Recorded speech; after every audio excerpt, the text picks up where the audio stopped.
ব্যবসায়ীদের সিন্ডিকেট না থাকায় কোরবানির ঈদকে সামনে রেখে বিপুল আমদানি হওয়ায় গরম মশলায় সয়লাভ দেশের পাইকারি ব্যবসা কেন্দ্র চট্টগ্রামের খাতুনগঞ্জ। এবার বাজার স্থিতিশীল থাকায় অন্যবারের মতো মশলার দাম বাড়েনি লাগাম ছাড়া। তবুও পাইকার ব্যবসায়ীরা বাজার মন্দার কারণে ক্ষতির সম্মুখীন দাবি করলেও খুচরা ব্যবসায়ীরা বলছেন ব্যবসা হচ্ছে মোটামুটি।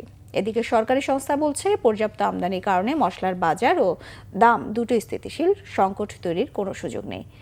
আলী আকবরের ক্যামেরায় চট্টগ্রাম থেকে নাসির উদ্দিনের রিপোর্টে বিস্তারিত। আর কিছুদিন পরই কোরবানির ঈদ। এই ঈদে গরম মশলার চাহিদা খুব বেড়ে যায়। এসব মশলাগুলো হলো এলাচ, দারুচিনি, লবঙ্গ, জিরা, গোলমরিচ, ধনিয়া, জৈত্রিক, জায়ফল, আদা, রসুন ও হলুদ। মশলাগুলোর বড় অংশই আমদানি নির্ভর। অন্য বছর অল্প কিছু ব্যবসায়ী মশলা আমদানি নিয়ন্ত্রণ করলেও এবার আমদানি ছিল উন্মুক্ত। ফলে চট্টগ্রাম বন্দর দিয়ে মশলা আমদানি হয়েছে প্রচুর।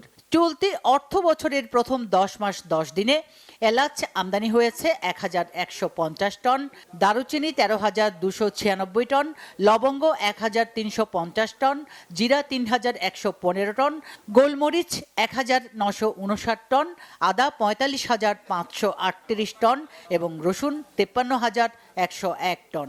আমদানি বাড়ায় ও সিন্ডিকেট না থাকায় মশলার দাম ও বাজার দুটোই স্থিতিশীল।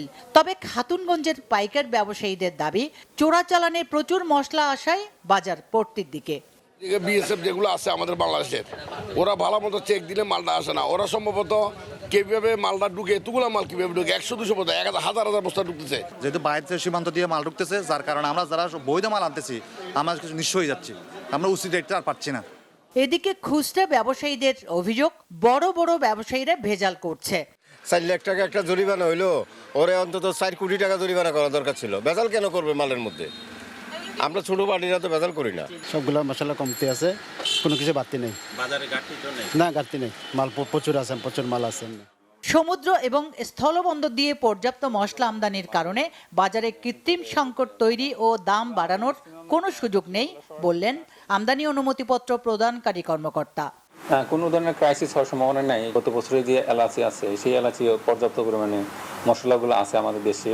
সুতরাং ইম্পোর্টাররা সেটা আসলে কনসিডার করে আমদানি করবে। বেশি আমদানি করলে যদি তাদের লস হয়, সেজন্য হয়তো আমদানি বিভিন্ন সময় বিভিন্নভাবে হয়ে থাকে। সুতরাং বাজারে যে বর্তমান অবস্থা এবং আমাদের আমদানি যে প্রক্রিয়া এবং আমাদের যে আমদানি অনুমতিপত্র দেওয়া আছে, সব কিছু মিলিয়ে যদি আমরা বলি যে সব কিছু স্থিতিশীল অবস্থা আছে, কোথাও কোনো সমস্যা নেই।